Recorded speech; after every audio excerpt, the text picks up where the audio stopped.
What's good, everyone, and welcome back to another Deltarune video. Today, we are reacting to All Deltarune Chapter 1 Gaster Eggs. I guess it's Easter eggs, secrets, and references related to Gaster. Or so I think. Now, this video is... it's long as heck. I'm going to divide it into parts, and even then, I don't think doing 2 parts is going to be enough, because that would mean that I would have to do 55 minutes of a video straightforward, and I don't think that's going to be the case, because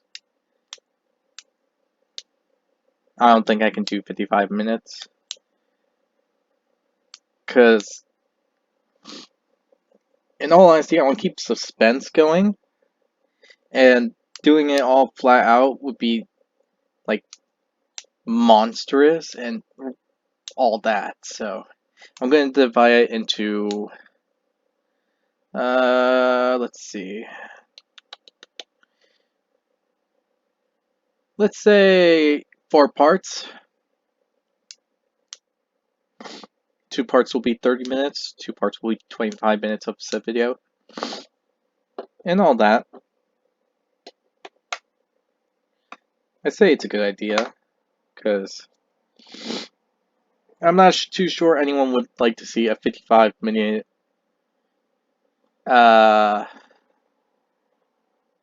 reaction video on a theory like this.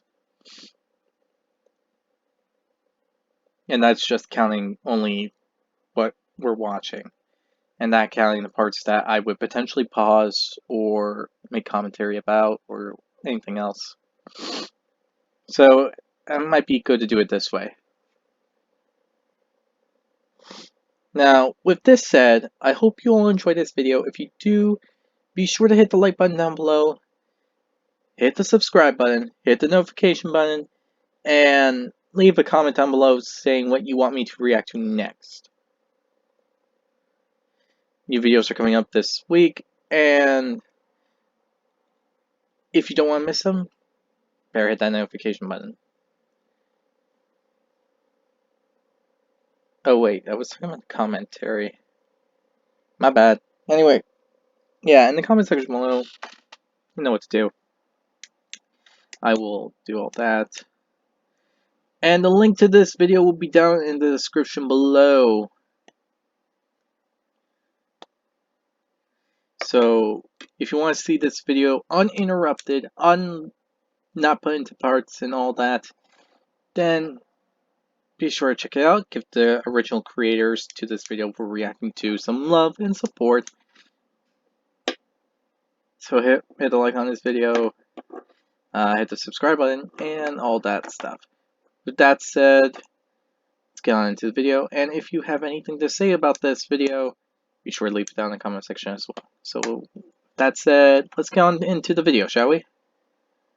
My name's Graham and welcome to Two Left Thumbs, and an ultimate revised edition of my Deltarune Chapter 1 Secrets, Easter Eggs, and References video, which as a series has come to be known as Gaster Eggs. I have been working on revising old videos and moving them over here. I really did not want to take them down from the original channel since they collectively have millions of views. They're the first things I ever did that went viral. It's very special to me, and I realized what I could do instead is completely re-edit them, reorganize them, and have it as the ultimate Deltarune Chapter 1 viewing experience all in one place. Without further ado, here are those 4 videos chopped up into one place. Probably the simplest and most obvious thing I can start with is that Deltarune is an anagram for Undertale. Similarly, we have Ralsei and Asriel, and Chris is an anagram of Frisk minus the F, so it doesn't really work out. Susie is an anagram for issue, and Chris is an anagram for risk. Yes, these are both true. Issue kinda... I actually didn't know about the last 2. I knew about the whole anagram kind of thing, but not the some of the other anagrams involved into this thing.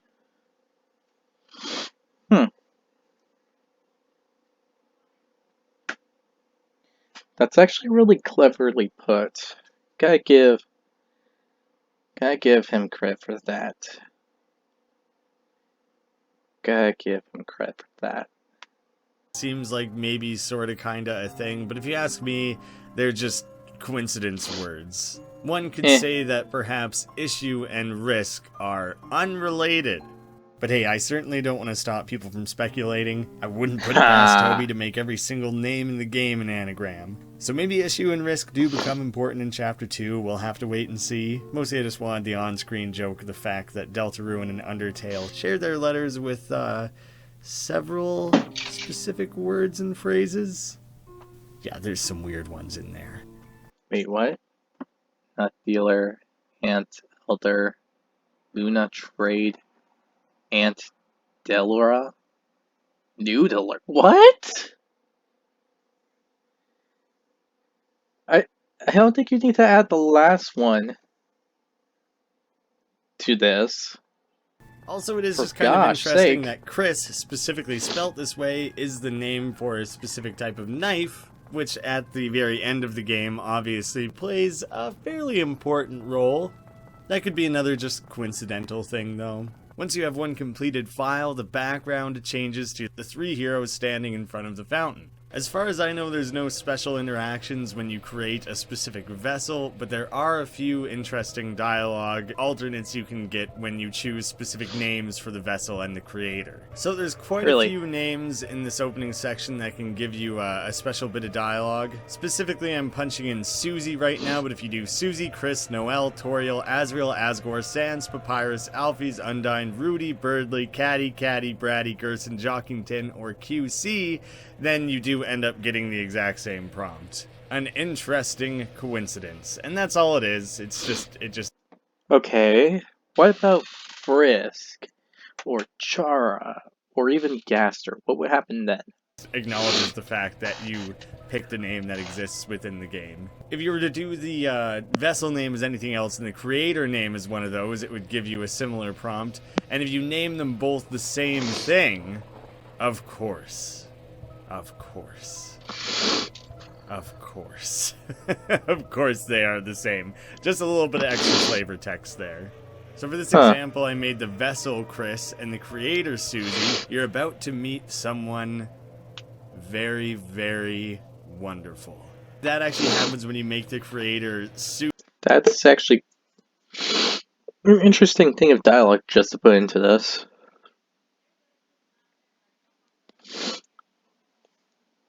So if you use those names and give your character certain designs, looks, and all that, you can sometimes get a different prompt.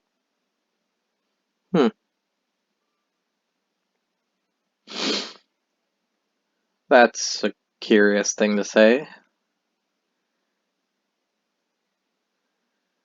And the way they phrase Susie at the beginning, that means in the future chapter she does something really big.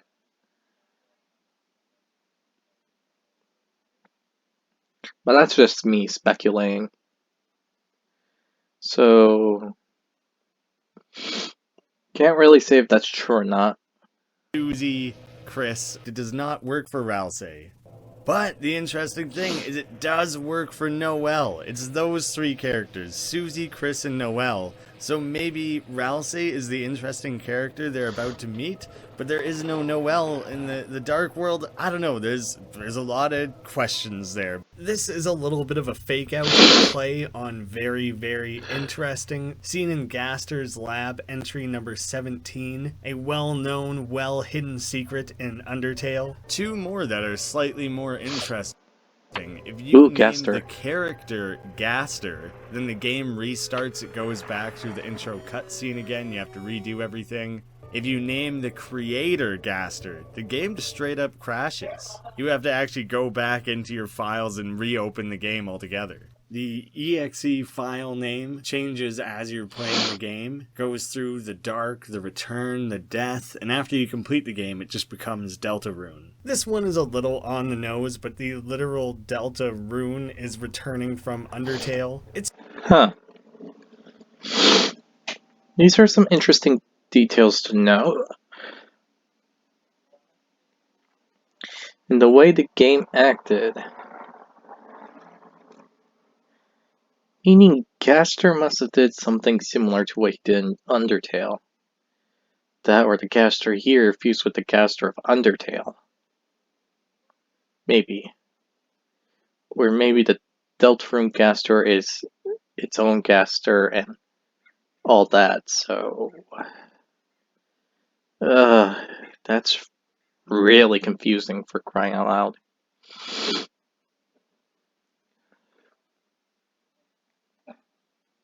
Just by hearing that, there's so many thoughts that could come from what Gaster is doing in Deltarune. Yeah, I don't think any of them could possibly be the truth. So... It's a recurring symbol. We would see Toriel wearing it directly on her shirt. So yeah, that one's right out in the open. The Deltarune shows up all over the place. It's a very common recurring theme as it would be. But you can see here on like the one on your carpet, the two outer triangles point upwards and the middle one points down. So it's very strange that on Toriel's house specifically, it looks like the two outer ones are pointing down and the middle one is pointing up. Could be crazy, but I think that's the only instance in the entire game where it is that way. There's a flower poster on the wall there. We can obviously read into that if we want to. It's a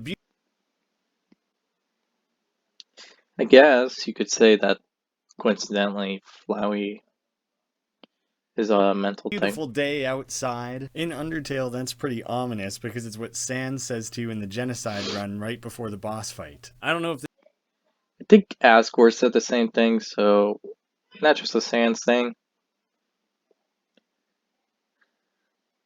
If there was the line for birds are singing, flowers are blooming, then yeah. I would get really suspicious of that.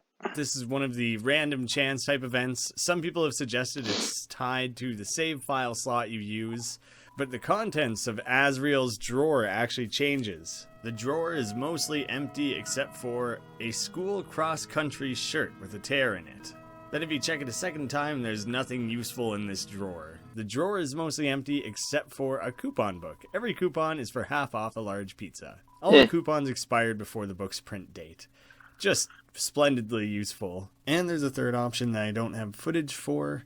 A very old school ID with an embarrassing haircut.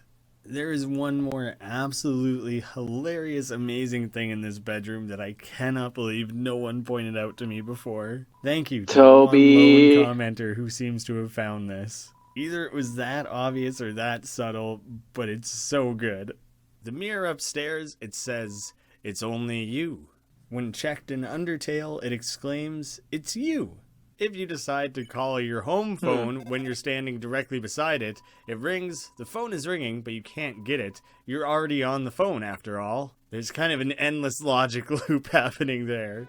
This is just a goofy bit of messing with Toriel you can do if you just flush the toilet over and over again. On the third flush, she comes knocking. "Chris, is everything alright in there?" On the sixth flush, she knocks a little more frantically. "Chris, what are you doing? You did not put a bath bomb in the toilet again, did you?" And on the ninth flush, she comes knocking again. "Chris, if anything bad happens, you are paying for the plumbing bill." And there's no more beyond that. It's just the 9, just the 3 separate little dialogues. It's a trash can. Somehow, it's emitting a pleasant floral scent. I wonder what happened to Chris.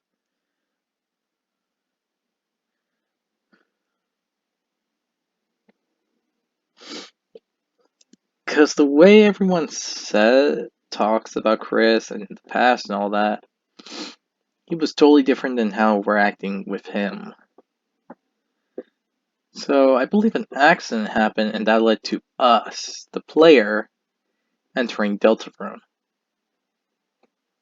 The question is, I don't know what the accident was, but I think it might have something to do with Gaster, either by accidental sense or a permitting sense. I don't know. But I believe an accident happened. I have to skip ahead to the end of the game a little bit. Asgore in the overworld is now running a flower shop. Asgore trying to patch things up with your mother gives you a bouquet of flowers, which you can then give to Toriel like the nice child that you are. But she's not too stoked on the fact that they came from Asgore. Worry not, Chris, I will find some place for you. This smelled all flowery and nice, but if you leave and come back into the house, first of all, Toriel comments on the fact that you're being super active. Perhaps you can use some of that energy to wake up on time. Your brother cannot carry you to school anymore, you know. But if you go check in the trash can, somehow its floral scent has increased, and it quickly becomes apparent that he is continually sending these flowers to Toriel, and she's throwing them straight into the trash every time. Oh. Can't catch a break. What happened between these two and Deltarune?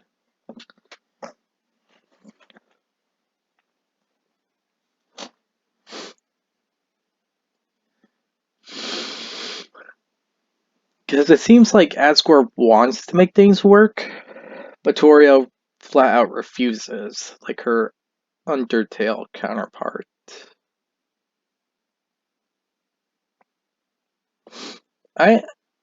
And this one keeps bugging me no matter what. And I'm just hoping that they just fell apart and Asgore just wants to try to mend things. But the more I keep hearing this, the more I think something else happened. The question is, I don't know what. And that really bothers me. Because if something did happen, then it has to be a big thing, like an accident or something.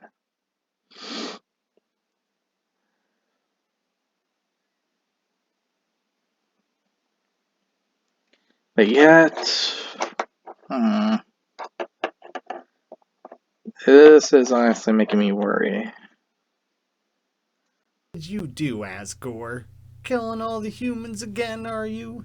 While we're talking about this here now, you can keep playing around with this actually and come and go from the house several more times to push that interaction further. It takes quite a few ducking ins and outs. Chris, why do you keep leaving and coming back? Would you like me to install a revolving door? So instead of throwing these flowers on the floor or giving them to Toriel where they're inevitably going to end up in the trash, give them to Alfie's. Oh, Chris, do you want to talk about something? Have the flowers. Oh, these flowers, they're from your dad? He always asks how you're doing in school, then gives me a bouquet of them. Actually, that he always gives me flowers. Really makes me wonder if he likes the awesome comics I lent to him. Honestly, he kind of reminds me of a superhero, Chris. He's huge and can kick my ass. So you know they go somewhere where they'll be appreciated. A lot of people have speculated that maybe all of this in the trash is a result of Toriel repeatedly throwing out all of Asgore's flowers. This little bit of dialogue gives the sense that these are all intended for Alfie's and that she's actually taking care of them here. Her chair Makes me wonder where Alfie's lives. I hope she doesn't live in the alley.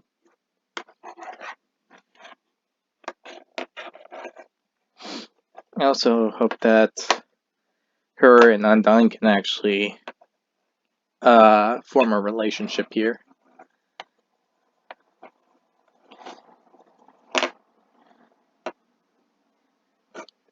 But that's my hopes. Plus, the trash cans could be a mixture of both. But then again, they're their own trash cans, so I don't think so. Straight out of Undertale, it's the Chariel, the beloved living room chair, I guess it's a reference. Maybe it's just a joke. I don't know. I like it, though. At the beginning of the game, when Toriel is driving you two to school, you can see a Frogget for just a fraction of a second there, who doesn't appear again in the game at all. Also, come on, Mom. She drives us to school, drives herself to school, and then at the end of the game rags on us for not just walking ourselves home. Very hypocritical. Just kind of an interesting little parallel here. I don't think there's a lot. Hey, hold on. Again, to school, you can see a Frogget. Huh. Interesting. That Frogget's black and white. And not colored like everything else.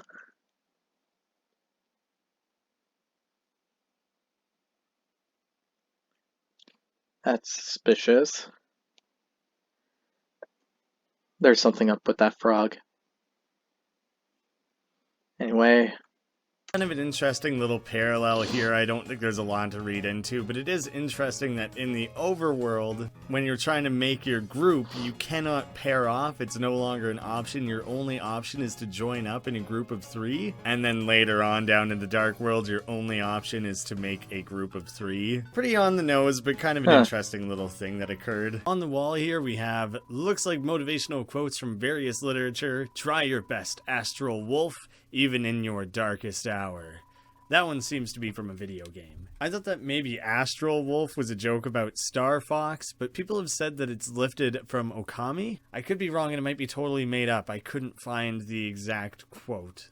People have said that maybe Susie eating chalk and the fact that there's a green crayon missing from your desk at the start of the game is a reference to another Homestuck character. There's someone who eats everything who's green and someone who eats chalk.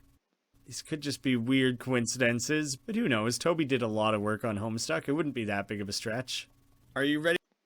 I mean, if he was referencing something else, it wouldn't surprise anyone. Gotta support all he can. Gotta support all he can. Kind of respect him for that.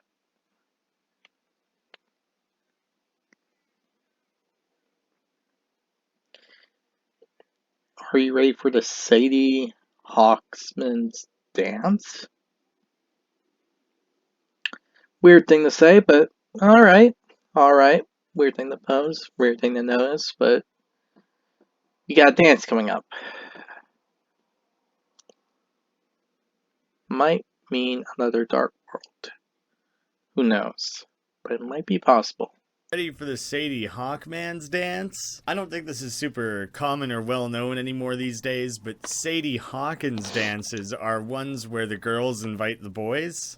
It's a fun little tradition that they used to do back in high school, and I'm not sure if it's common enough for people to know offhand. So that's what that is referencing there. But this one's a little different. In this dance, all the chaperones wear giant hawk heads and screech at any students that make contact while dancing. It's a little more aggressive. For the life of me, I can't find the exact sound effect, but this little gasp sounds like it was lifted straight out of The Legend of Zelda.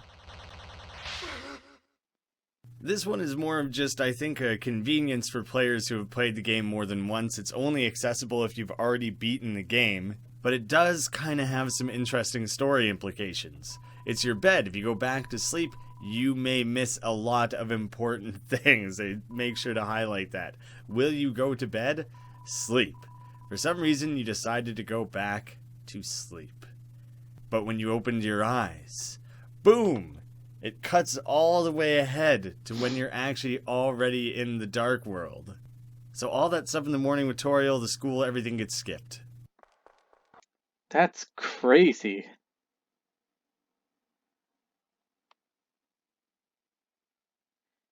How does that work?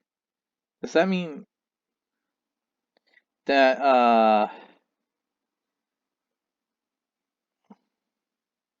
that Chris takes over your body? I mean, takes over his body and just like goes through his normal daily routine. I think this is only available if you are playing the game for the second time. A wrist protector, and it just lets you speed through dialogue much more easily. Another very helpful thing for people who are doing multiple playthroughs. Now, the first time you ever get down into the dark world, on the second screen, there's a place where you can stop and save. When you go to save, there's actually already an entry there. Chris has a save file, specifically Chris. But once you click save, you don't save as Chris, you save as whatever you titled your creator as. The first time I played, it happened so quickly I didn't even stop and think about it. So thank you to everyone who commented about that. Weird. There's no way that isn't significant. Another thing that That's a weird thing. Normally a save file like that would be empty. So why would it be out like that? Curious. Alright, I let's find continue interesting on. about it, though, any additional save file or second playthrough or anything you do, when you come to the Dark World, it is empty. Chris has already been overwritten. They're gone. Something that was very commonly asked in the comments there, what happens if you play through the entire game without saving? That is an excellent question, but unfortunately it has no impact on the game. I was really excited for like a secret ending or something, but no dice. I want to slow this down kind of frame by frame, because as you're playing the game it might be hard to tell. Lancer's The always first two there. flashes are Lancer, but the final one is Susie as she runs and hides. When Susie asks you to lead the way, if you go the opposite direction, she totally bails on you for not knowing the proper directions. This one might be reading a bit too far, but when Ralsei has the cloak on, he looks an awful lot like the river person. But you know, that might just be how Toby draws cloaks, so I don't want to speculate on that too much. Plus, the river person might be totally different than Rousey, so I don't believe it. I mean, I think there was a theory speculating that the person under the cloak is someone that knew Gaster and still remembers him, so there is that. Interestingly, Ralsei and Flowey give you the exact same tutorial. See that heart? That's your soul, the very culmination of your being. It varies by like a word or two, but it's essentially the same thing. Major Undertale spoilers here, but this makes a lot of sense. Flowey ends up being Asriel, and Ralsei is obviously some sort of analogous character to Asriel. So them presenting the tutorials in the same way just goes hand in hand with that. It'll be interesting to see how they develop Asriel and or Ralsei in the larger game. When you're fighting the dummy, you can hug the dummy, or you can just hug Ralsei over and over again. There's kind of an interesting string of dialogue that happens. On the third one, he actually says, "I've never been hugged by anyone before," and starts to blush. Besides the dummy, to test it out. He's practiced hugging on the dummy. So I don't know anything about it. Sorry, I suppose you're the one teaching me. Ha! And then any hug after the third just becomes kind of uncomfortable. Just like if you tried to hug someone 3 times in real life. Now, if you get Chris and Ralsei facing in opposite directions, as close as you can possibly get them to one another, it's kind of difficult to get it so that Chris is behind Ralsei. It's much easier when they're on the exact same plane as one another. But eventually, Ralsei gets kind of bashful, looks down, and blushes. It's very cute. It just kind of reminds me of the hugging from earlier on in the game. In the opening part of the Dark... That's an odd thing. Don't know why Rousey would be like that. Curious.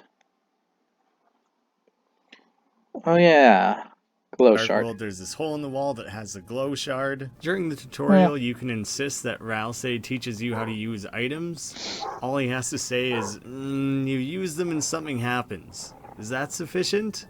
That's all he has to say about items. Only Ralsei can actually use the glow shard, but when he does, nothing happens. There's kind of this interesting little dynamic of that not coming together how he explained. The glow shard is kind of confusing because there is a way to actually use it. Now, as far as I've found, the only time you can actually do anything with the glow shard is using it against these Rudens. Ralsei used the glow shard, Rudin became enraptured. Both of them there, and the glow shard disappeared. Here I am rudely attacking them, but they can now be spared immediately. But for whatever reason... That is actually something strange. So the glow shards are meant for them? And only them? Kind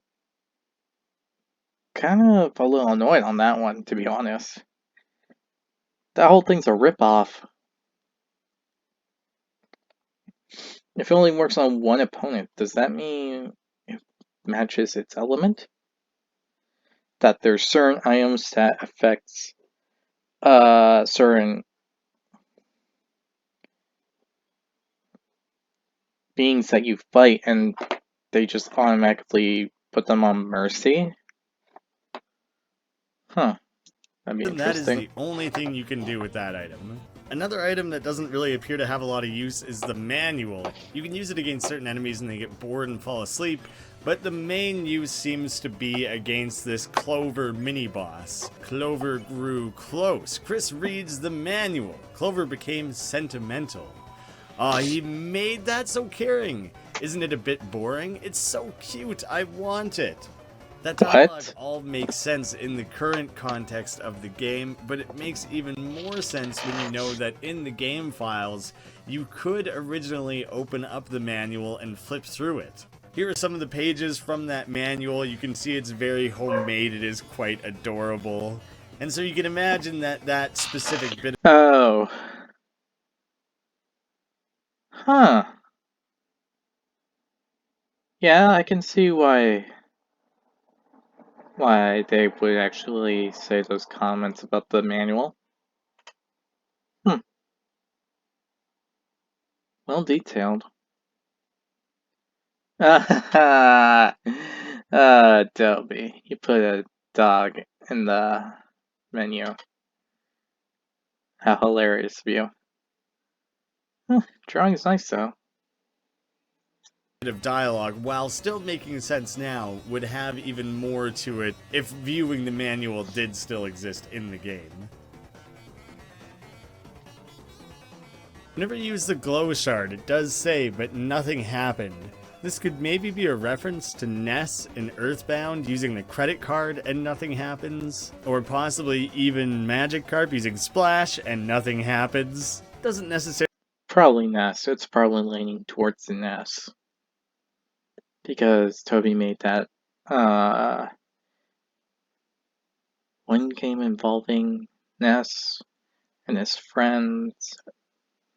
Earthbound. I don't remember the name. Have to be a Sorry. reference, but it's at least similar. There is a series of Japanese bullet hell games known as Toho that Toby was obviously very influenced by. Apparently long before the days of Undertale, Toby kinda had a breakout in that community because a lot of the music that he wrote naturally sounded like music from those games. So I've been told that specifically the song Field of Hopes and Dreams is apparently very Toho-like in both sound and name.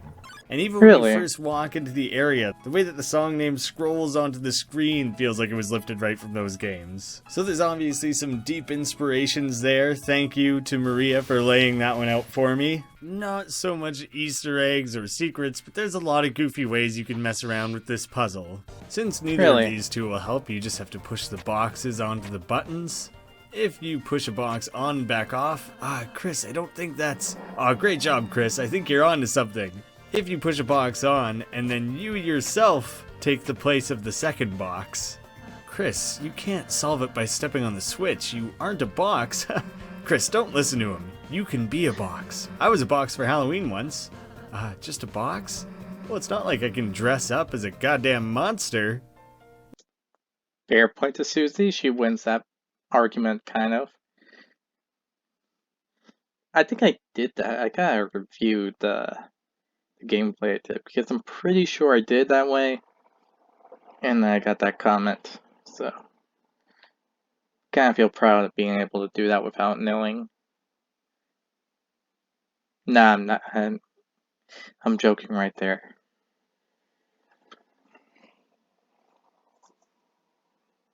But it is a pretty fun thing to do. That's the end of that. It's just funny stuff to mess around with. Interesting little bit about Chris's equipment.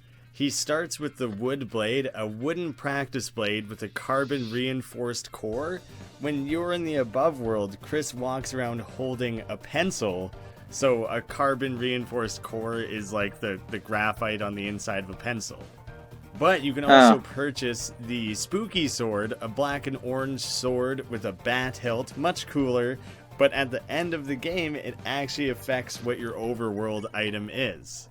Now you can see Chris is Halloween no longer carrying pencil. the pencil as a weapon. He instead has... That's hilarious. Halloween pencil. What sword did I ended up using last? I don't think it was this spooky sword. Was it? Halloween pencil because of the spooky sword. These doors are pretty interesting. They start out as just these empty frames, but eventually when these doors start becoming usable, they start to have a glowing flame underneath the door and look oddly similar to the door to Sans' room in Undertale.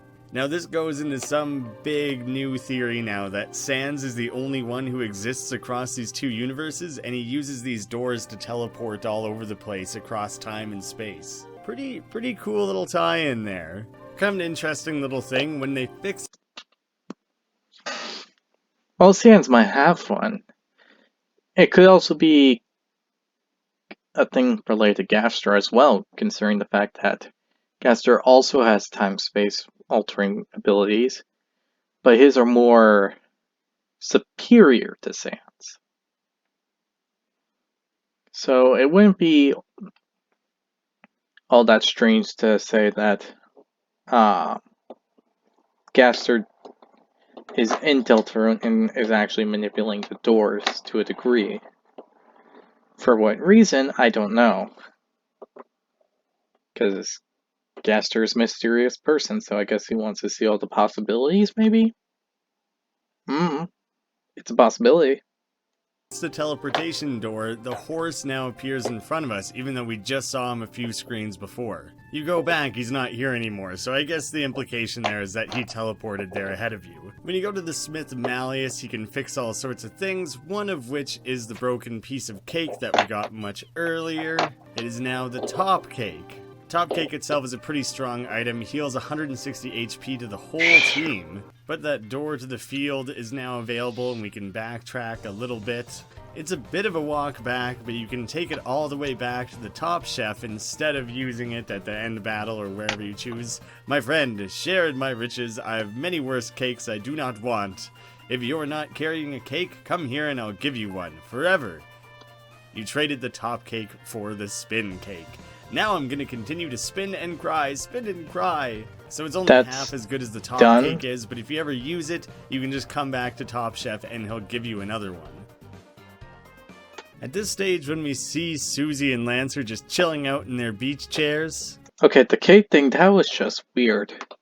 That top cake was very powerful. I don't see a reason why not to keep it. Would have been really helpful in Chapter 2. Especially against Spamton.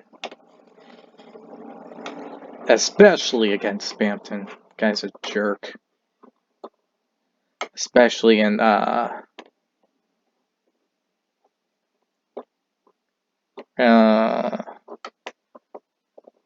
first form?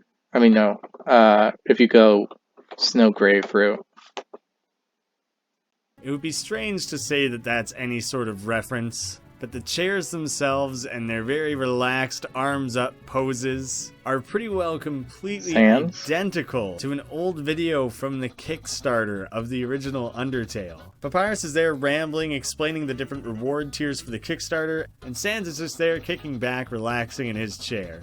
Maybe you would think that's just how Toby or Temmie happens to draw lawn chairs, but the fact that it's so exactly the same makes me think it had to be on purpose. When you first talk to these... I think it's more of a joke, to be honest. And to be honest, I completely like this joke. I find it kind of hilarious. Rudens, when they're fanning It's putting a Susie smile and on my Lancer, face they talk right a lot this about how they moment. don't want to be here and they feel kind of forced. But when you come back to them later on, I thought I hated fanning leaves, but I got really into it. Swish, swish, I could do this forever. Swish, swish, oh, fanning? I'm not fanning. This is a weighted leaf. I'm just building up my muscles. Ugh, I'm so jealous of everyone with a leaf. For whatever reason, when Ralsei's down in battle, he turns into this weird pile. He just kind of disappears altogether and only the clothes are remaining. This is either a reference to Final Fantasy's Black Mage or maybe even the Jedi from Star Wars. I just love this little face. If it's from Star Wars, I wouldn't really like that, but I think it's more both, to be honest. But who's to say? Only Toby can answer that question. Ralsei doesn't really know what's going on. It comes up a couple times in the game, but it just reverts to this goofy MS Paint sad drawing of his face. When you're running around in this area with the paper cutout characters, you can actually click around and interact with the little sparkles, fireflies, whatever you want to call them. You get all sorts of different kinds of tones coming up. That's weird. This mysterious fellow that you encounter in the forest is in fact Lancer in disguise. Nigh unrecognizable, but it is in fact him. That's kind of a hidden in plain sight type secret. When you're building the thrash machine, you're choosing the shoes. One of the options is attractive wheels leading the way. Another way of saying attractive is that something is hot. I thought that that was pretty great. When you build a machine that completely... I don't really like that. It's a really weird one. Not really a fan of it, to be honest. Completely maximizes hotness. Hey, why'd you draw something like, it looks like you guys want to kiss? It's okay to express yourself, Chris. Anyway, great job, Lancer. Seems like maybe Susie's projecting there a wee little bit. God, it's so hot. Oh, that's not good, actually. It's got like flat tires and a stupid face scribbled on it. We can see Ralsei's scribble face at the same time. This one just makes me laugh, so I wanted to show it off. When you go to end your machine, it normally says this is your machine. Is that okay? If you make him all duck, your machine sucks ass. Is that okay? It's nice Susie finally found a place she fits in. That's so sad. If after Susie joins the party for real, you choose to come all the way back to where she first burst out of the bush here. Hey, you two didn't mess with my hideout, did ya? I wonder if hideout might be overselling it a bit. Nah, I took a nap in there, so it's basically my house now. Now, normally when you get the white ribbon, Ralsei says that it would look great on you, and you decide to give it to him instead. He asks whether or not you think it looks okay. And you can wait till Susie's on the team to acquire it and give it to Ralsei. Chris, you're giving it to me? Do I look pretty, Susie? Leave me out of this. You didn't answer the question. How am I supposed to know? Leave me alone. I love their dynamic. It's if you're hilarious. goofing around with the debug mode or editing game files and teleport yourself around within the game, you can actually make it later in the game before the segment where you would have named your team. When you use a save point in the great board after that, you get the message, the power of failing to name your team shines within you. Something really weird that happens at the bake sale here. Things are listed as costing gold, which of course was the currency in Undertale. Same thing with Hathie's Donuts. It feels like maybe it was just an oversight, maybe a little bit of a slip up. I suppose even Toby isn't 100% infallible. The Hearts Donut at the shop is also likely a little joke on the gag of Hertz Donut. Of note in Sean. Okay, I said this is a good place to stop. We got a good bunch of these Easter egg secrets, references done, so I have to say it's pretty good. I gotta say that's pretty interesting to see all these types of references and all that being mentioned in these types of ways. So, yeah. There are a lot of stuff that I didn't really note or notice, but I think everyone can attest to that, because I don't think anyone would notice on the first time they're playing Deltarune. So there's that.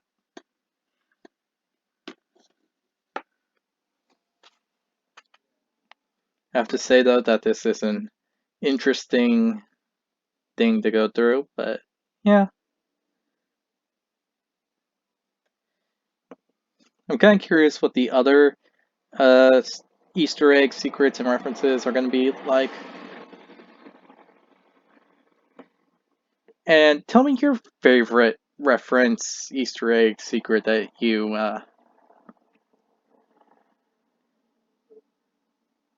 seen in this video so far. Mine was actually when Chris just appears in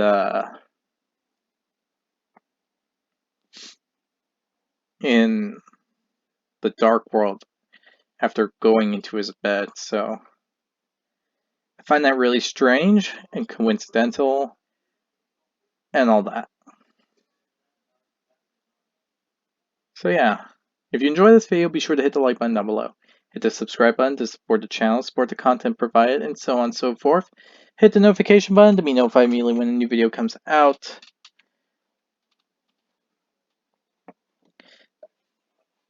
And yeah, that's really it. The link to this video, just like I said at the beginning, will be in the description below. So with all this said, I hope you all enjoy this video, and I will see you all next time. Bye!